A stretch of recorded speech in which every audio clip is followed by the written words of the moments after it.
رمضان نرقى بك رمضان عدت لنا رمضان وبقربه عم الأمان ونفوسنا فيه تصان وبصومه نرقى الجنان به نام خداوند بخشنده و مهربان.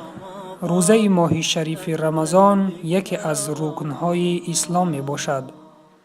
از عبدالله ابن عمر خداوند از آنها راضی باد روایت است که پیامبر اکرم صلی الله علیه و سلم فرمودند: اسلام بر 5 چیز بنا شده است: شهادت دادن به این که غیر از الله تعالی دیگر هیچ خدای وجود ندارد و این که محمد صلی الله علیه و سلم بنده و فرستاده اوست و برپا داشتن نماز و دادن زکات و خانه الله تعالی را حج کردن و روزه داشتن ماه رمضان.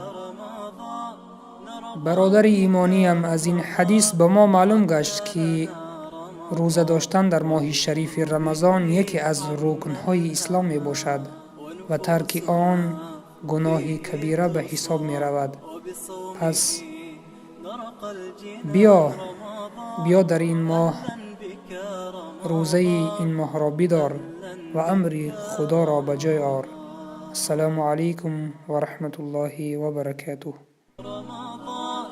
أهلا بك رمضان نرقى بك رمضان عدت لنا رمضان وبقربه عم الأمان